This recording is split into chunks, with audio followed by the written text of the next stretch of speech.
pengaturan tentang kewajiban melakukan hilirisasi itu dasarnya sangat kuat, dasar filosofis konstitusional ideologisnya sangat kuat. Kan negara ini dibangun antara lain untuk memajukan kesejahteraan umum dan mencerdaskan kehidupan bangsa, melindungi seluruh bangsa Indonesia, tanah tumpah darah dan seterusnya.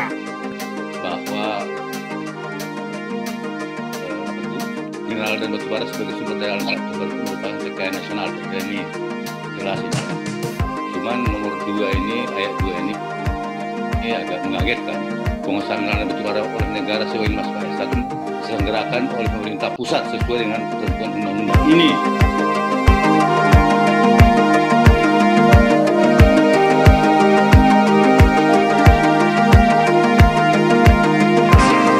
Assalamualaikum warahmatullahi wabarakatuh. Alhamdulillahirabbil alamin wassalatu wassalamu ala asrofil anbiya'il mursalin sayyidina Muhammadin wa ala alihi wa ashabihi ajmain amma ba'du.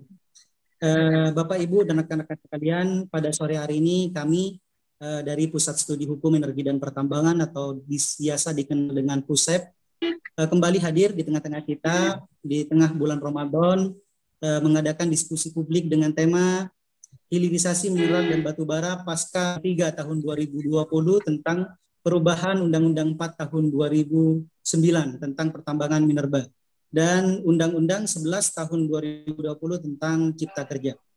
Bapak Ibu sekalian, kami Pusat Studi Hukum Energi dan Pertambangan fokus pada penelitian, studi, sosialisasi dan juga advokasi hukum energi dan pertambangan.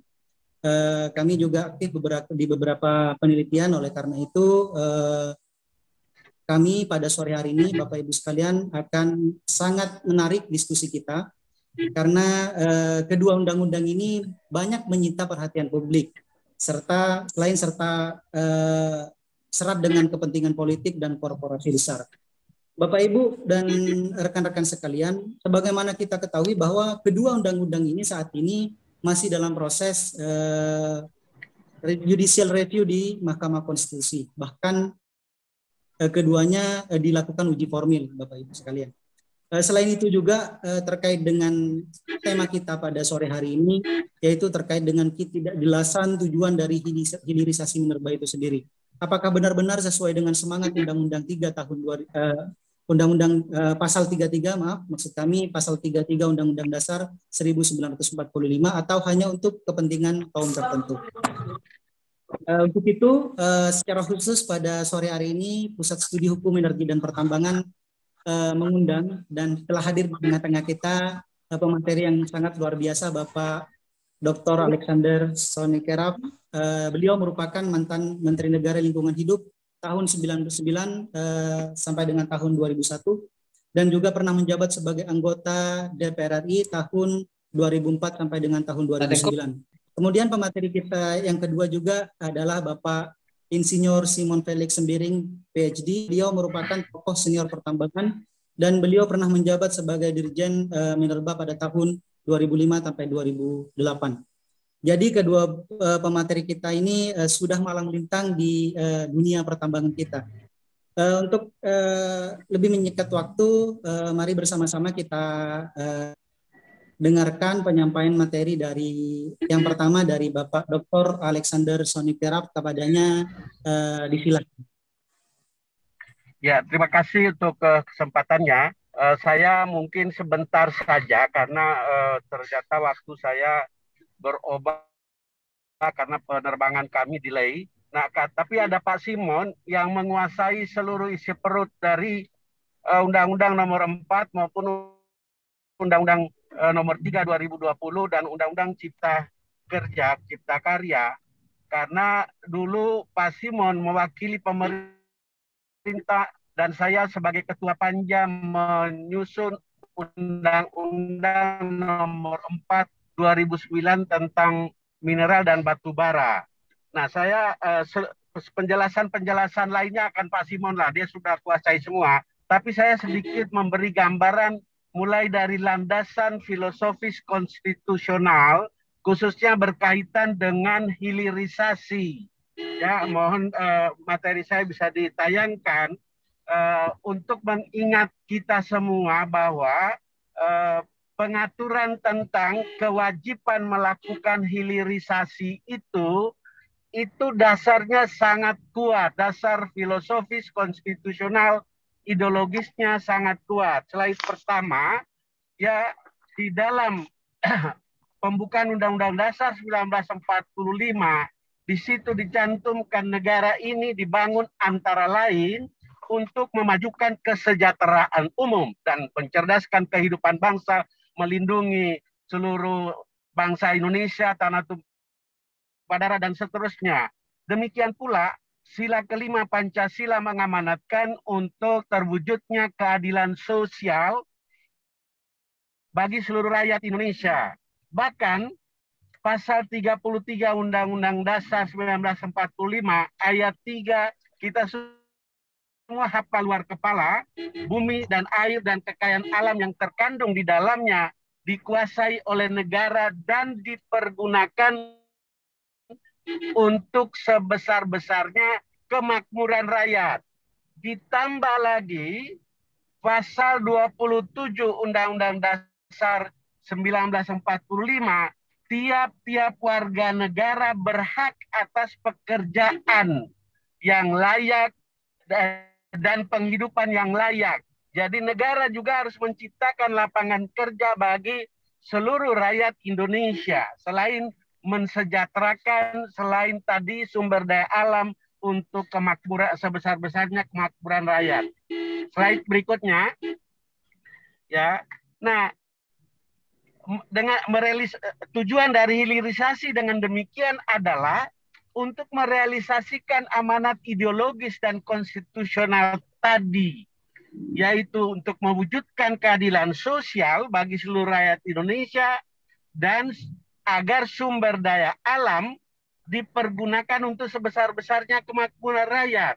Nah, saya ingin menekankan bahwa jiwa atau ini yang harus dipegang ketika kita membaca dan kemudian mengimplementasikan amanat mengenai hilirisasi mineral batu bara. Ya, kalau tidak, kalau jiwa atau roh ideologis konstitusional ini kita tidak hayati, maka yang terjadi adalah ya undang-undangnya bisa sudah mengamanatkan begitu, tetapi realisasinya bisa dibelok dari jiwa dan landasan ideologis konstitusional tadi. Atau ya asal sekedarnya saja, lalu diperlonggar amanat undang-undangnya apa, PP-nya memperlonggar itu, yang berarti menjauhkannya dari amanat konstitusional tadi, ideologis tadi.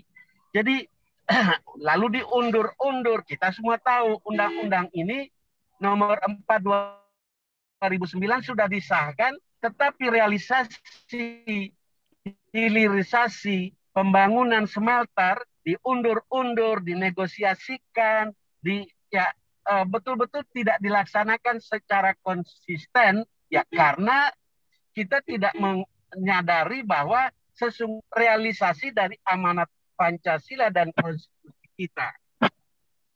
Slide berikutnya.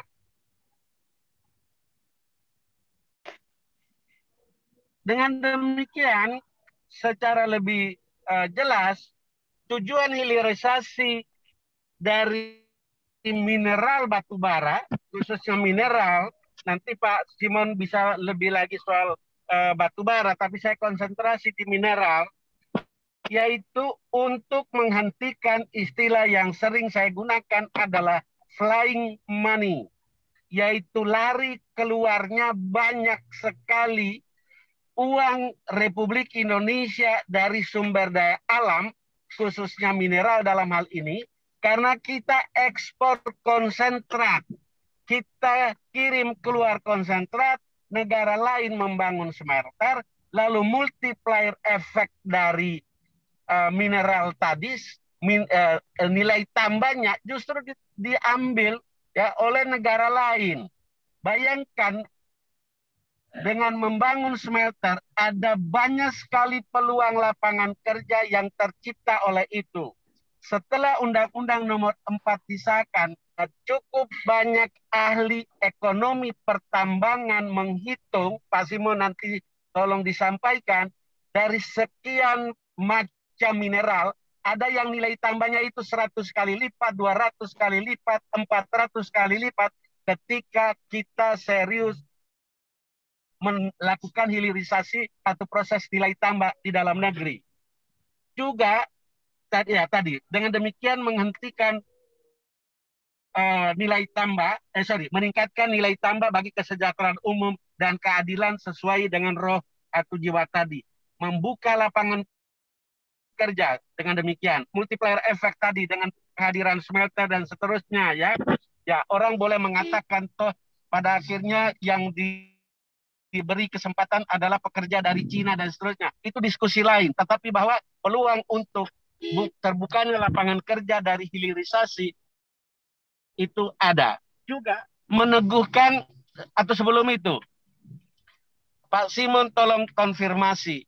Pengalaman saya bahwa ketika kami cek konsentrat dikirim, diekspor ke luar negeri, kita tidak punya data yang cukup valid berapa banyak konsentrat yang diekspor itu. Ada mekanisme prosedur, tapi saya di dalam kunjungan kerja sebagai anggota dewan melihat bahwa catatannya itu asal catat.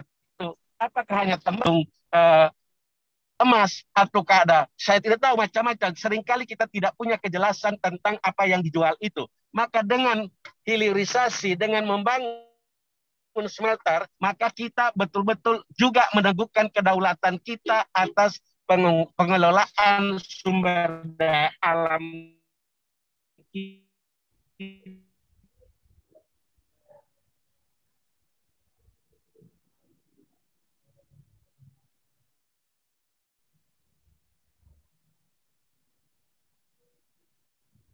Halo, Bapak Sony. Sepertinya ada gangguan.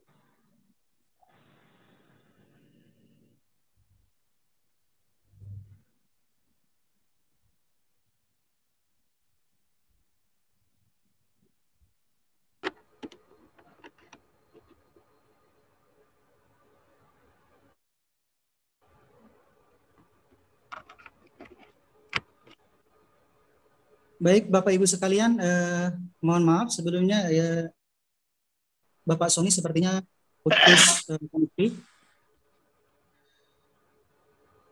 Mohon teman-teman panitia apabila Pak Sony masuk kembali untuk disampaikan.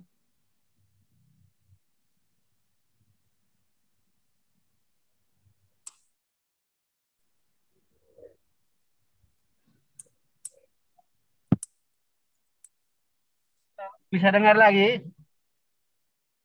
Baik, Pak. Oke. Sudah? Slide berikutnya, sorry, masuk hutan soalnya. Slide berikutnya masuk kepada bagaimana implementasinya, ya. Jadi implementasinya, saya harus akui bahwa ada beberapa perusahaan yang pas dengan Undang-Undang Nomor 4 2009 sudah melakukan hilirisasi. Dan sebagai orang yang terlibat di dalam menyusun undang-undang dengan semangat yang roh dan jiwa yang tadi, maka saya memperhatikan bangga juga bahwa ada legacy sebagai anggota dewan yang saya tinggalkan, kami para anggota tinggalkan bahwa dulunya kita cuma gali, keruk, dan jual, pada akhirnya kemudian bisa kita proses nilai tambah di dalam negeri. Dan ketika sekarang sebagai contoh di Morowali dalam proses nikel dan kemudian baku utama untuk baterai untuk energi mobil listrik, maka ada peningkatan daya tawar negara ini terhadap negara-negara lain yang memandang bahwa ternyata Indonesia menguasai bahan baku untuk baterai. Nah, saya merasa ada kebanggaan bahwa kami pernah membuat undang-undang untuk memberikan kepada bangsa ini sumber penghasilan, sumber pendapatan yang lebih baik. Tetapi slide berikutnya, di pihak lain, ya slide berikutnya, tapi ada juga saya sebagai orang, dan mungkin Pak Simon sama, ada rasa kecewa yang mendalam. Kenapa demikian? Karena pasal 102, 103, dan 170 Undang-Undang 4 nomor 2009 tidak dilaksanakan secara tegas, tidak konsisten, dan bahkan menjadi adil karena ada pemegang IUP yang patuh melaksanakan amanat undang-undang, sementara pemegang IUP yang lain, termasuk pemegang KK kontrak karya, diulur-ulur negosiasi untuk pada akhirnya sampai sekarang belum juga membangun smelter. Nah, saya baru-baru ini diundang sebagai saksi ahli gugatan terhadap Undang-Undang Nomor 3 2020. Saya katakan ya negara ini tidak adil dan negara tidak serius melaksanakan amanat undang-undang hasil kompromi, hasil persetujuan DPR dengan pemerintah, tapi pemerintah tidak membiarkan itu. Bahkan berbagai PP dan berbagai aturan turunannya malah membuka kesempatan untuk menjual lagi konsentrat keluar, ya. Sementara undang-undang sudah mengamanatkan kita harus membangun smelter atau proses kemurnian di dalam negeri sejak mengajukan permohonan untuk memperoleh izin. Jadi sejak 2009 harusnya semua yang mengajukan permohonan untuk dapat IUP mineral harus sudah diwajibkan untuk mengajukan juga rencana membangun smelter. Kecuali pemegang KK dikasih toleransi 5 tahun. 2009 sampai 2014 berarti. Tapi sampai sekarang tidak juga dilaksanakan. Ya, jadi bahkan ya mungkin ini catatan saya terakhir karena dalam perjalanan di dalam Undang-Undang Nomor 3 2020 pasal 170 huruf A ada tambahan sisipan di situ terhadap revisi Undang-Undang Nomor 4 malah masih diberi kesempatan bahwa pemegang IUP yang sedang melakukan proses pembangunan